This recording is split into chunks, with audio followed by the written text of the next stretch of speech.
Tonight we're looking. Can you hear me? Okay. Do I need the microphone? I'll go get it. Oh, that's all right. Well, I mean, if you can't hear, I'll go get it. I'll try to speak up a little louder, but I just don't want to. When I do that, Darla gets mad at me. When you get too loud? Well, yeah, she thinks I'm mad. And I'm just like, well, you said you couldn't hear. What? I better erase that. No. Start saying rude. I'm going to be in trouble. Tonight we're at Leviticus Now, 10. about that tone, I could hear you. Okay. Leviticus 10, the conduct of the priests. We talked about this just a little bit last week. We've gone over all the sacrifices, how they're to do it. They went through the 7-day sacrifices, and then they did it one more time on the 8th day. They did it all over again, okay? And evidently, if this is in consecutive time order, we don't really know that exactly when it occurred. We assume that it occurred pretty close to after the 8th day. Is the assumption that I'm thinking that everybody's taking. So as verse 1 says, and Nadab and Abihu, or however you say his name, the sons of Aaron, took either of them of his censer, and put fire therein, and put incense thereupon, and offered strange fire before the Lord, which he commanded them not. Now Aaron had 4 sons. These are 2 of them. Nadab and Abihu, and there were 2 others. They mention them later on down here somewhere. I have to find them. But these 2, for whatever reason, I'm not sure if they were the oldest or the middle 2 or the youngest. I'm not real sure. I'd have to go back and look at this hierarchy to see where they find. But for some reason, they all felt good about themselves. They'd done what the Lord had done. They'd been through this 7 days where they stayed in the tabernacle area, and then the 8th day. And then they got to go home so they could go start the regular routine of how they were going to have it. Now, one thing I did learn later on, if you read down in here a little bit, these 2 did not have children. So I'm kind of guessing that they're younger, towards the younger side. Because in the history, when it mentions it later on, it said that they died with no children. A couple of weeks ago, I said that they may have had kids and grandkids even, because Aaron's 80, and their kids should have been about 40 to 60 even, you would think, somewhere in that ballpark. So I'm not really sure how many. We can go through and trace the lineage of the Levites and see how many there was, but we don't really know the time period approximately in there.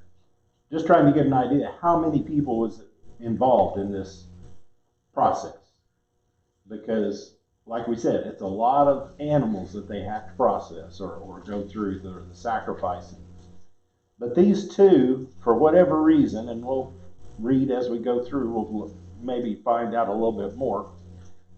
They were, after this consecration experience, it seems like that they felt good about themselves, and they went ahead and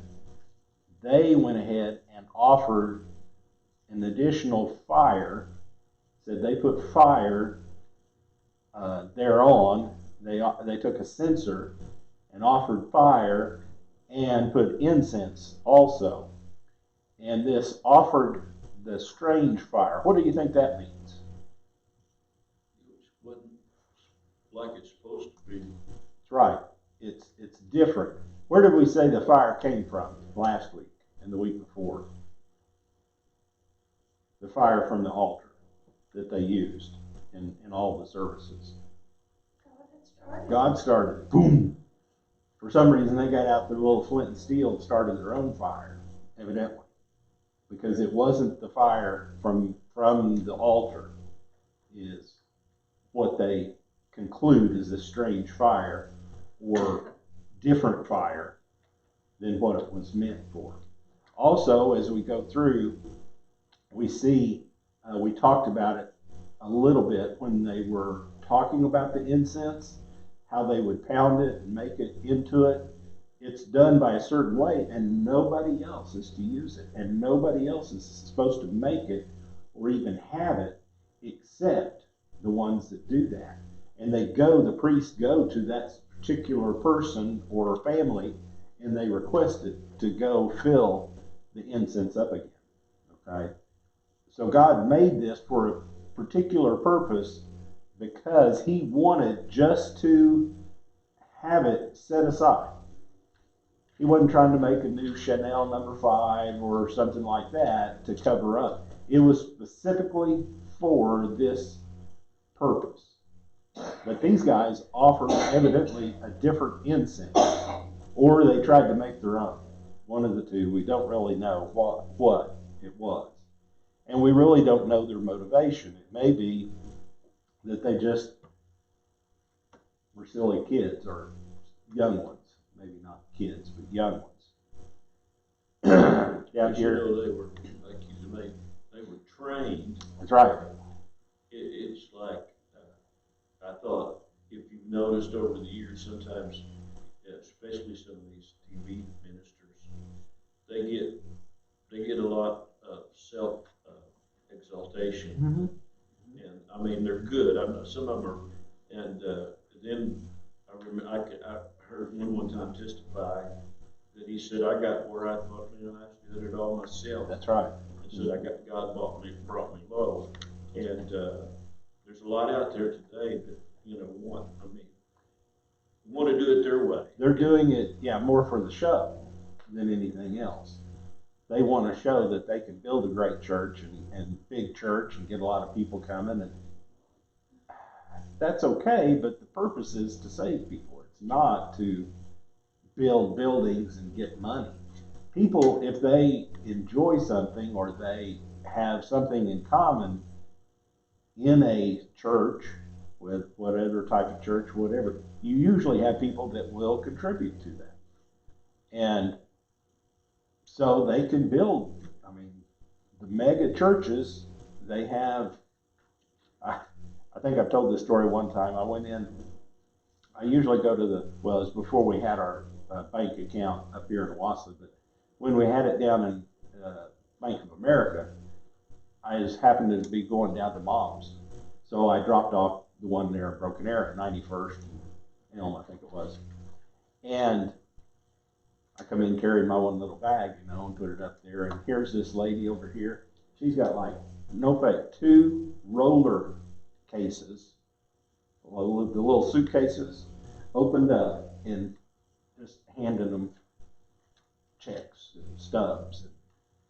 And and it was on a Monday. So I'm assuming it was the church.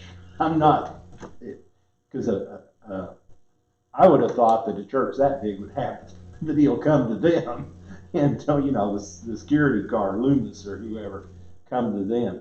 So there's not a loss of money in the church as far as those big churches. The problem is there's loss of the spirit a lot of times. They're not doing things, they're doing things just to be doing it and to try to build it. It's too much of a social club. It is, and that's what. You need a little of that, but you need the Spirit of God. Well, first. you need the fellowship, for sure. Yes. But if God's not in it, it's not good fellowship. You can have fellowship in the church, and you should, I hope. But that shouldn't be all it is. And that's, I'm not saying that because we're not a mega church either. It's the way it is. Each church should have and I know some of the big churches do. They're very forward with it as far as they're trying to win as many people as possible. Now, they're big churches. You may see the one pastor is the senior pastor. He's very go-getter, but he's got a bunch of other pastors underneath him, and they're trying to shuffle in and getting their, just like a job almost. Trying to get their piece, I guess. I don't know. Anyway, that may have been what was happening here. We really don't know. But it says both these guys, Nadab and Abihu, I guess that would be closer to it. They saw the miracles that God did in bringing the nation out of Egypt. They heard the voice of God. They saw the lightning. They saw the fire. They saw the smoke. And as Moses was up on the mountain, and they ate and they drank from the bread, from the water and the manna, and all these different things, but they still fell short in this particular instance. For whatever reason, we don't really know. But we have to keep our senses about us and keep our eyes upon God to know what He wants us to do. Because sometimes it's, we do things just to be doing it. Sometimes. Said He had not commanded them. They came in an unauthorized way, coming to God, but demanding to come according to their preference. Therefore, God considered this profane fire. That's the way and it was also a misuse of special incense. This incense was regarded as holy for the Lord. It wasn't to be used in someone's experiment with God. So either they did go and get the actual incense that was used, or they tried to fake it. They tried to get their own. And here it tells us, like we said before, the profane fire is one that was not kindled from the altar of the burnt offering. It was not associated with the atoning or the redeeming work of the sacrifice. It was easy to think fire's fire. I can start a fire, it works okay, as long as it burns. But in this case, it was a deadly mistake for them. The fire on the altar of the burnt offering was sacred because it was kindled by God Himself. Back in Leviticus 9, we read about that. Nadab and Abihu offered a fire of their own making. Perhaps they thought that all fire was the same, and an undiscerning person may have agreed with them, but all fire isn't the same. There's a huge difference between the fire kindled by God and a fire conjured by man. One fire will burn you up. Another fire will set you on fire with the Spirit. And that's kind of what they learned, the Spirit. And it goes back and talks about the censers and the strange fire, and how Satan can actually deceive us. In Revelation, it tells us that he's going to be able, him and his false prophets, going to be able to call fire down from heaven. So that is something that is going to be mimicking Christ, or mimicking what God does in the end times. Verse 2, Brother Epperson. It's on page 3. And there went out fire from the Lord and devoured them, and they died before the Lord. So we get a little bit here and a little bit more, a little bit where it was at. Apparently they had started to go up to the Holy of Holies, started to go into it, and that's when they got zapped. Now, what do you think about when you think about fire? We talked about this last week, or week 9, last week. Well, let me ask you something. Now, these two were not high priests, were they? No, there's only one high priest. That was Aaron, Aaron. right? These are his 2 sons, right, which were priests. But which only would the have, high priest could go. That's into exactly the right. holies. That's exactly right. And there's only and we'll see that at coming chapters when that's done. He'll tell us. He hadn't really told us that story yet. Moses hasn't, but he will here in just a few more chapters. But these two, for some reason, they were direct lineage. I mean, they were their sons, and they somehow got off path. We don't quite know, at least reading through chronologically here, we don't know what yet. It says fire comes from heaven 12 times in the Old Testament, 6 times in a beneficial way, and it lists those out there, and 6 times in judgment. The fire that we talked about last week, we think it was more like a lightning bolt. Boom, and it catches fire, because lightning will start a fire if it hits wood stuff. It's unlike, maybe, don't really know, unlike the fire that Elijah called, because that one actually, it wasn't a boom, because it got rid of the meat, got rid of the water, got rid of the rocks, got rid of the dust. It licked the dust up, it says. So I think that was a consuming fire, a fire that we think the lightning may have started it, when he called it down. So if you want to go back and look at those different times, there's two different times or two different ways he called it, for a good way and for a bad way. The fire of Leviticus was a fire of glory, and this was a fire of judgment, kind of like I was talking earlier.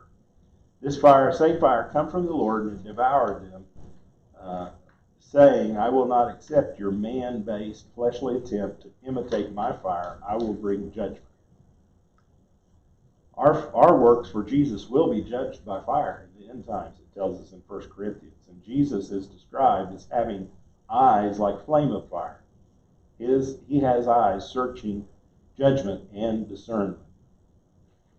All of our deeds are going to be reviewed at the end times, and whatever is not according to God, if we've accepted him, he's going to, those are going to be cast away. We'll know them, and we'll see that at that particular time, and we'll have our time of atonement, I guess, there. We're already atoned, but we'll feel sorry for it. But after that, it's wiped out, and it's just from then on, he's blessing us, or he will enter into that heaven. We'll have a particular, I think, time of reflection, I guess, upon our deeds when they're reading our names, or when that happens, when they read our life story, look at our life story.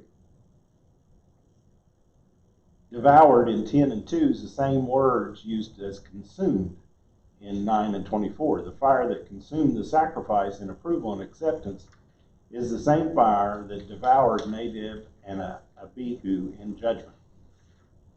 It said it destroyed their lives, for their bodies and garments were not consumed, as it appears from Leviticus, and we'll read that here in just a minute, 10, 4, and 5.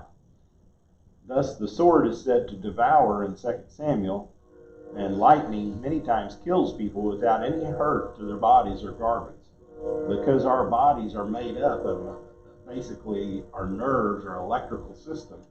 When that lightning hits people, it just kind of destroys that nervous system. Just kind of blows it out of whack if it's a direct hit or a lot of power. Feel like reading for us, Iris? Then Moses said unto Aaron, This is it that the Lord spake, saying, I will be sanctified in them that come nigh me, and before all the people I will be glorified. And Aaron held his peace. So Aaron held his peace. May have repeated that, I'm not sure when I copied it. Aaron held his peace. Aaron would have been mad. I mean, what happened? What my kids are killed? Why did my kids die? And Moses is telling him here, they came nigh God and they disobeyed God. You don't need to get upset. I mean, you can be upset, but you can't show it. You can't. Many people, when things happen to them, they'll say, why did that happen to me, God? Or why was this? Or why was that? Or they blame God. They blame God, yeah. That's the problem. The problem wasn't God here. He laid out the rules. He laid everything out. The problem is they sinned. They transgressed God's law. He told them to do this way, and nobody else is to do this. Maybe they didn't get that through their heads in the 7 days that they were up there, but for some reason they thought they were bigger than them, or they could be just like Dad, or do it better than Dad, or something. Doesn't this kind of remind you of a pastor's son or children's? I mean, not necessarily just sons, but No, they're so children. many times you see pastors' kids that kind of have to get a little wild, before they accept the Lord like they should and start serving Him. We see that not only in pastors' kids, but it seems like sometimes a lot of the times the pastors' kids have it. it's big. I think anything, it's not so much besides the pastor, it's the teaching. Whenever the children are in the world, they want to be like the world. They're grown up in that. Most of the times, and I'm talking about public school and all these things, even when we were growing up, you didn't want to be an oddball. You wanted not to be just like the guys behind the barn smoking or anything like that, but you wanted to fit in. You wanted to be a student. You wanted to kind of get along with everybody and not, or at least I did, and not stand out that much, try to get on, and, but it seems like you have different personalities of people. You have the rebels that's in, the ones that want to do things differently. And then you have the ones that are creative. And they go off on a different path, not so much because they're rebels, but because they have different ideas, different visions.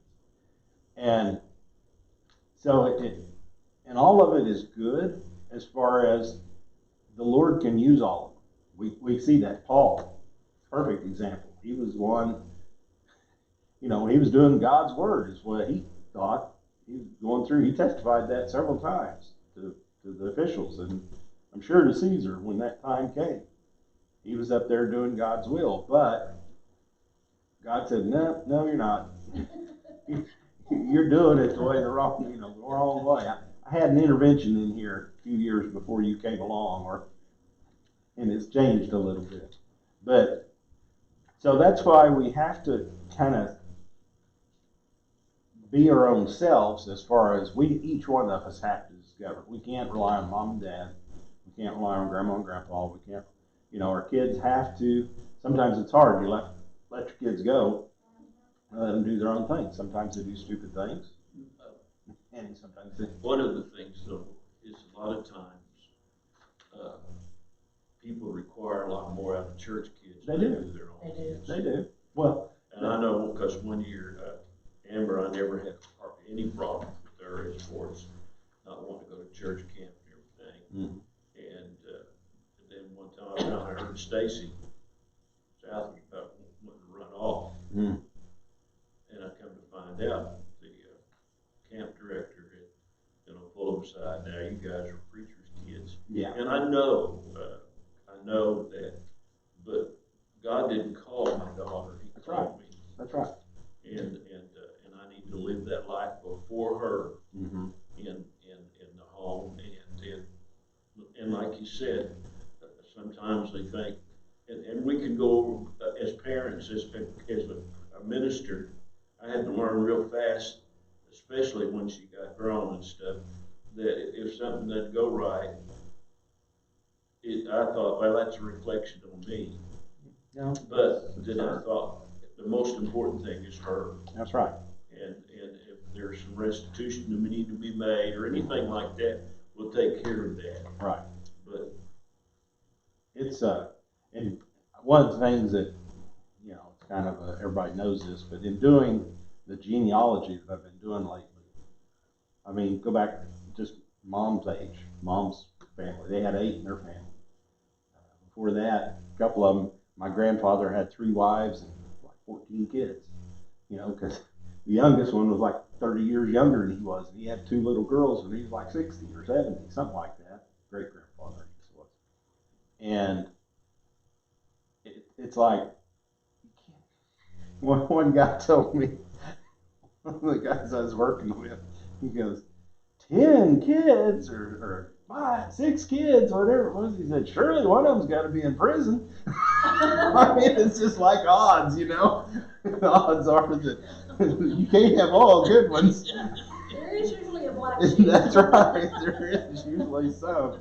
That just numbers, more numbers you have in their things. But anyway, down at the bottom it says, make no mistake, we can come to God just as we are, but we may not come to him any way we please. We must come to him the way he has provided, the way made by Jesus. That's what the world today is pushing. Oh, anybody, you can get to Jesus anyway. There's many gods. You're going to they don't say Jesus. You can make it to heaven any different ways. And no, I'm sorry, it's not right. He said, I am the way, I am the truth, that's the only way that we can make it. Let's see. Leviticus 4 and 5, 10, 4 and 5. Janet, you want to read those? Let me find It's on page 5. Okay. And Moses called Mishael, Elzaphan, the sons of Uzziel, the uncle of Aaron, and said to them, come near, carry your brethren from before the sanctuary out of the camp. So they went near and carried them in their coats out of the camp, as Moses had said. Okay. This shows us a couple of things. That, first of all, as before it talked about in the notes, it didn't burn them up. Their bodies are still there. Their clothes are still there. They just got zapped. Killed them instantly. We don't know exactly what it was, but whatever it was, it may have been lightning, maybe whatever it was, people could see it. It happened. And we know Moses is writing this, so we know he was aware of it. We don't know who was there to see it, okay, because I don't know when it happened. But they can tell that, and it's kind of like building a case. If nobody was there, they can kind of see, okay, here's these two guys. They got the sensors, and it's like, okay, they must have been trying to offer something to God. But God informed Moses, I'm sure, why he told him, whether he was there or not, that he was telling them they were trying to offer profane fire from before me. Now, why did he call the sons from Uziel's uncle, the uncle of Aaron? Family? It is family. That's one thing. It's his uncle, but it's not Aaron's lineage. Okay? He is a Levite. Okay? They're from the tribe of Levi, so they can go in, but they're not priests. Okay? He called them because he didn't want to call the other kids or uncles or anything on Aaron's side because they were priests. Priests can't touch dead people. We talked about that a little bit last week, I think. Or maybe we're going to go into. I'm reading Leviticus at the same time, and I'm ahead of you, so I can't recall what we've covered and what we haven't. But they can't touch dead people. They can't come near it. They are, for a week. They have to go offer. They have to clean themselves for a week, cleanse themselves for a week, and then they have to offer sacrifice if they don't do that. So that's why they call these. They're Levitical, as far as they're part of the Levitical tribe. So they probably are the ones that may be helping with the tabernacle and things like that, but they carried them out of the camp.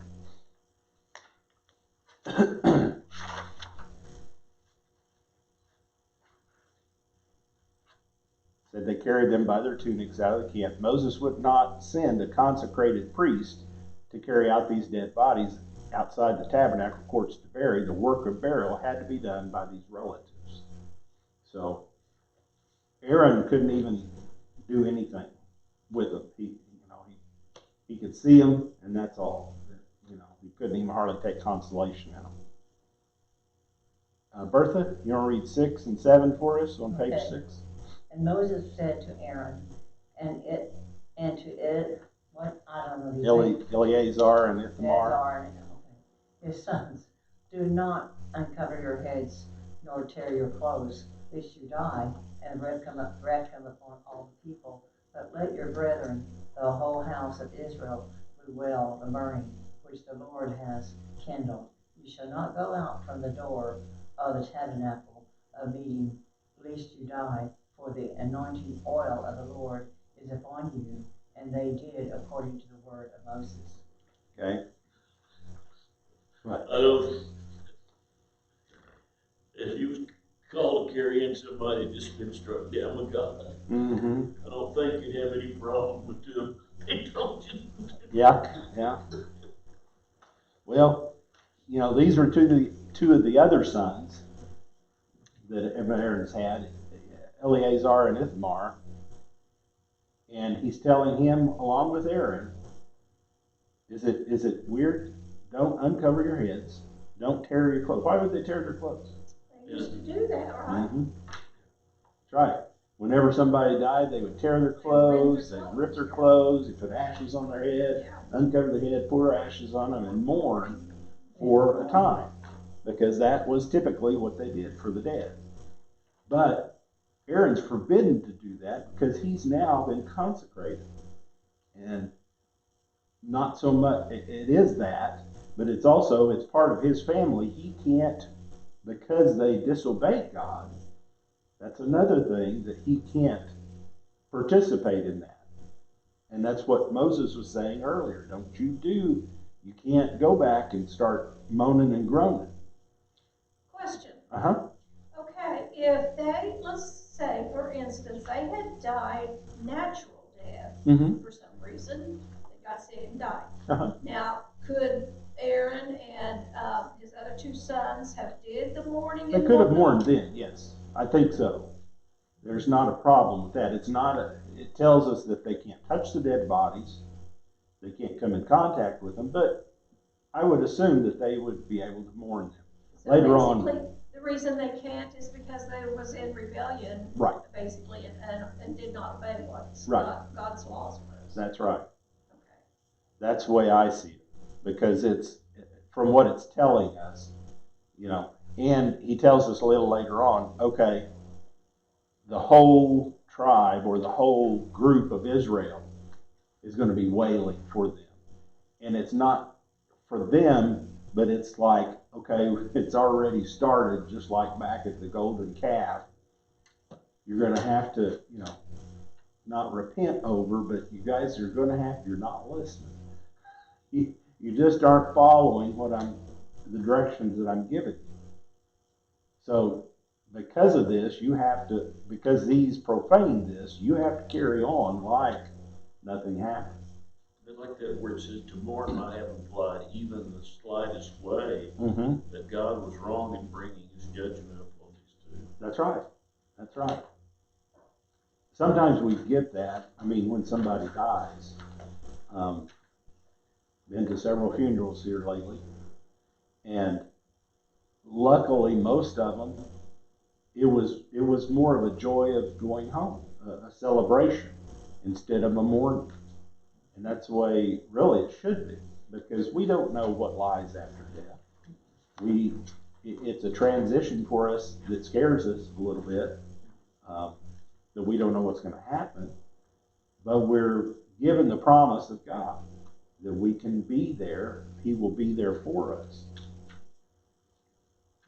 But it's very, you don't want to say that was right or that God was wrong. Now we get into a little bit more.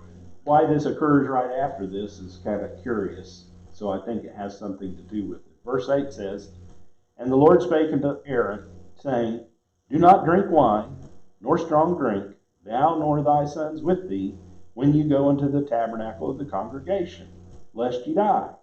It shall be a statute forever throughout your generations. And ye that put a difference between holy and unholy, between unclean and clean, and that ye may teach the children of Israel all the statutes which the Lord hath spoken unto them by the hand of Moses." So now we see maybe a little clearer picture that he hasn't told them up until that time. When you're on duty, ain't no drinking, boys. You're not supposed to be drinking anymore. Now, for us, that seems odd, but for them back then, wine was a lot of what made up their drink. They had water, but a lot of times it was contaminated and they didn't have it. They could make the vine and fruit of the vine and use it. Excuse me. And we won't go into it tonight, but there are several different things when it talks about strong drink and mixed drinks and liquor and all those. There are different words in the Greek and the Hebrew that mean different things. And I'm not an expert on it. I'd have to go back and review it myself, but some of it goes back to the times where, well, it'll tell us later on in the Bible, the Nazarites, when they want to take a vow. Samson, He was a Nazarene or a Nazarite. His vow, if you were to do that, they were not supposed to drink. They're not supposed to do things, not supposed to cut their hair, not supposed to do all these different things. Not supposed to drink of the vine of the grape, I guess it is. Even so, to me, that means even grape juice or anything like that.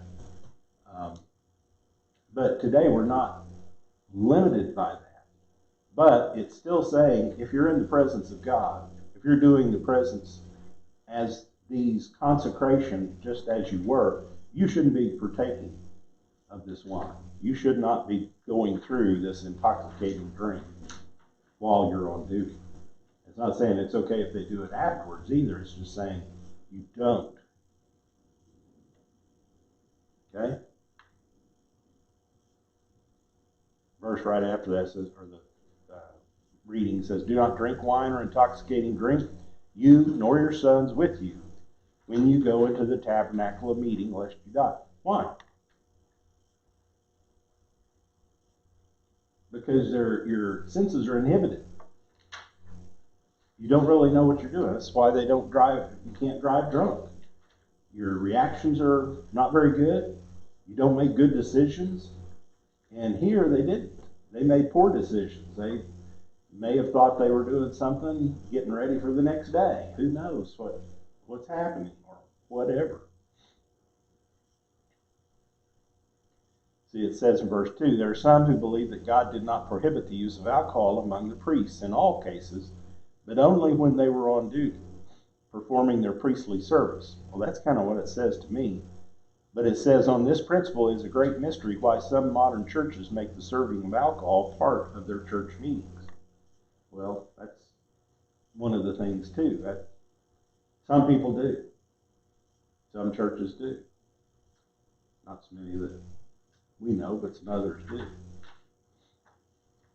says, nothing has more power to blur the sharpness of moral and religious insight than even a small amount of alcohol. God must be worshipped with clear brain and naturally beating heart. Lips stained from the wine cup would not be fit to speak holy words. Words spoken by such would carry no power. Well, we can see where this is laying the groundwork, basically, of, it talked about in 10 and 10, that you put a difference between what's holy and unholy and what's clean and unclean. That's right. And so many nowadays don't do that. Right. They'll claim to be a Christian, but they can do anything. Yeah. And you can't do that. Yeah, a lot of people, because of what churches preach.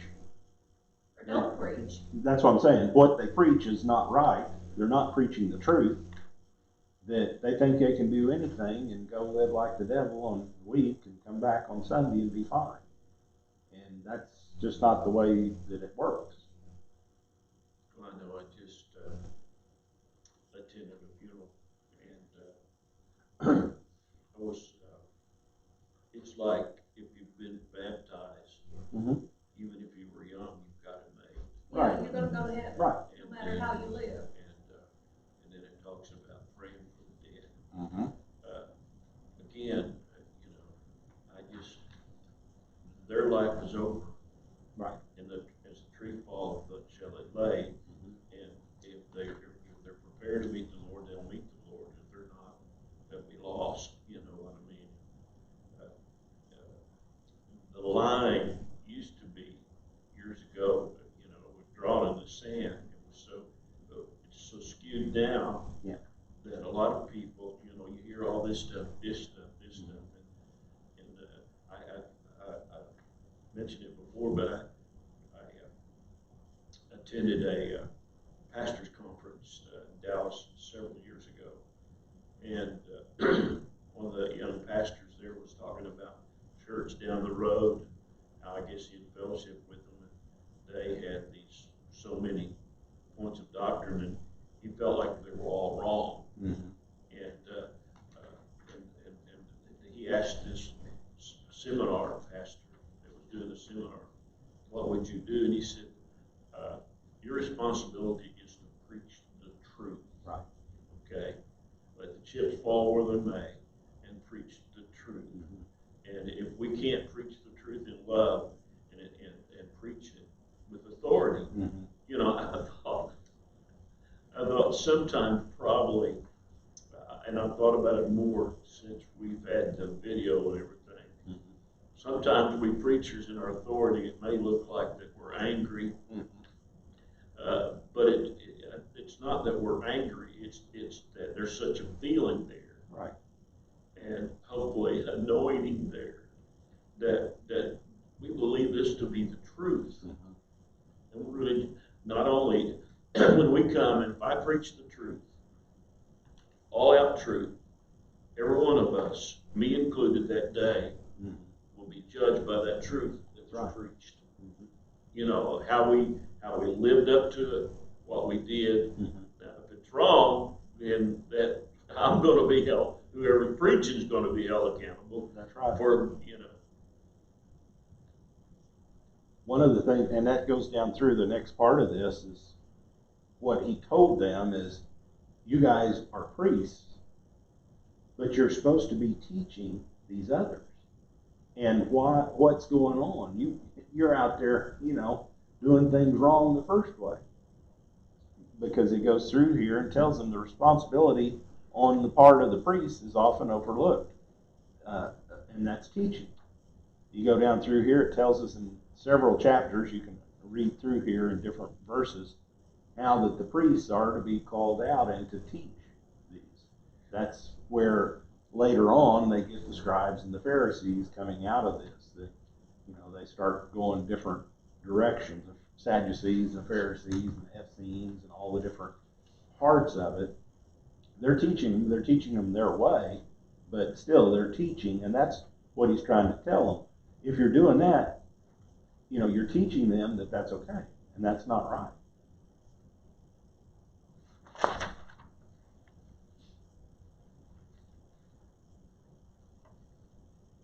Let's see, let's go on down to 12 through 15. Can you read that, Brother Epperson?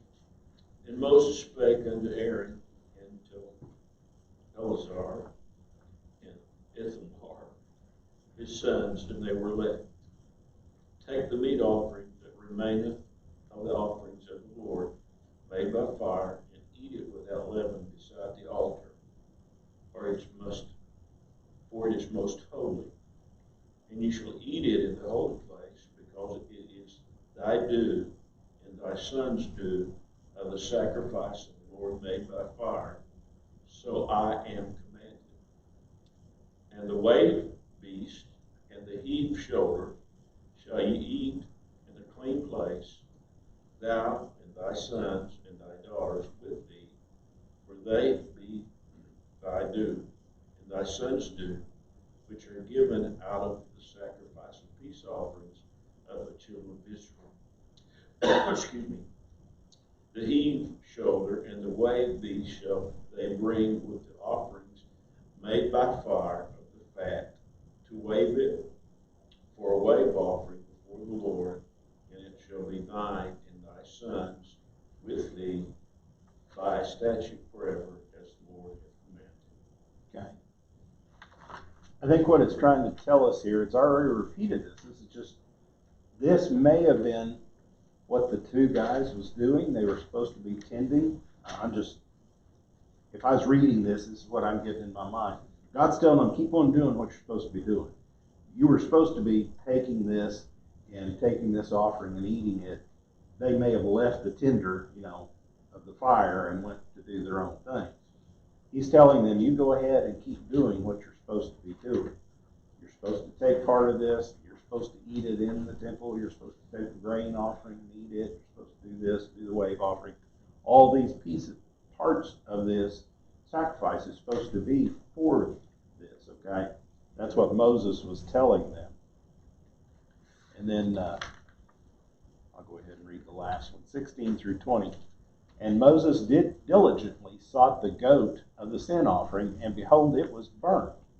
And he was angry with Eleazar and Ithamar, the sons of Aaron, which were left alive, saying, Wherefore have ye not eaten the sin offering in the holy place, seeing it is most holy, and God hath given it to you to bear the iniquity of the congregation, to make atonement for them before the Lord. Behold, the blood of it was not brought in within the holy place. Ye should indeed have eaten it in the holy place, as I commanded. And Aaron said unto Moses, Behold, this day have they offered their sin offering and their burnt offering before the Lord, and such things have befallen me. And if I had eaten the sin offering today, should it have been accepted in the sight of the Lord? And when Moses heard that, he was content. So, I guess Moses is making an exception here.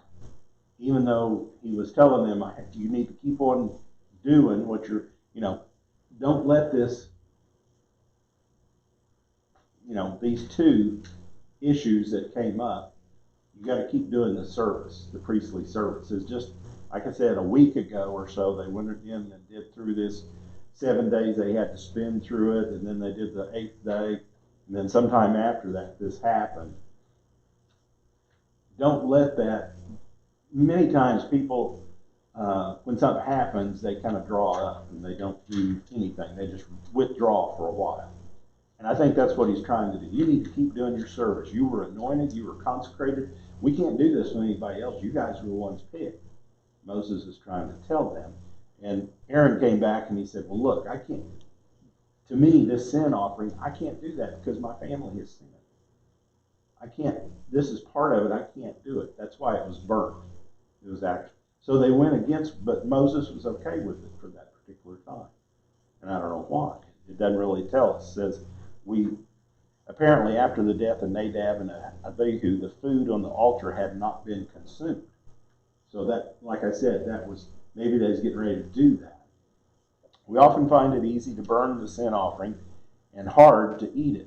Burning hard against sin in a judging manner is easy. To sit down with a brother or sister as a fellow sinner and partake of that sin offering with them means you realize you aren't any better than them. Only this kind of heart can minister to people. That's the way it should be, that they need to see that's part of it. They are, yes, they've been chosen. Yes, they're set up to be something special from God, but they are still people. And they need to sit down and fellowship with their other. Some of the other priests, and it would have been his family, the other two brothers, they've been scared to death to do anything else. It's like, man, they got zapped. I was thinking the same thing. Yeah, they just, and he's just trying to reassure them, you guys keep doing what you're supposed to be doing. It's kind of what I get out of it. And Aaron said, look, we've been through it today. Okay? We kind of forgot that this is what showed to be done. Okay? Is that okay? Can we just do this? Okay. Moses said, okay, I get it. And I don't think this is an act of defiance or anything, but it's a little different. We don't hear this from God as far as it's from Moses. Could be an act of repentance. It could be, yeah. That happened. It's my family. This is some of it that I can't really partake in that because it's not like, partaking of the communion. So, if you know that you've done something to your brother or whatever. I know I think I say this about but I'm so thankful for now. Mm-hmm. Okay, because all of this was pointing to God and His seriousness about sin. Right. And there was no spirit to this. Okay, Mm-hmm. and the only way they could receive it was through doing it. Right. That act of, but because of Christ being that perfect sacrifice, and then, well, we can keep the 10 better now than they could because of the grace of Christ. Right. Right. Well, I think we still fail a lot. Oh yeah, right. Yes. But it because of the grace of God, we have that ability. Now, it's one of those things we have to realize, and yes, we have to go back and repent sometimes, and we have to do things and say, oh, I messed up again. I did this, whatever. So it's one of the it's a walk. It's constantly walking because we do fall, we do stumble, we do have things that come up in our way and gets us mad, all different things that we shouldn't do probably. but that's part of Well, when life. the John over in Third John, or one of the Johns there, he said, when we sin, we have an advocate with That's right. God. And that's something that I'm so thankful for. Mm-hmm. I would hate to be up there and just be a Yeah, yeah. lightning start falling from heaven. Mhm. Any questions or any comments, or Good lesson. see y'all next week? Weather permitting. Yeah, bundle up tonight.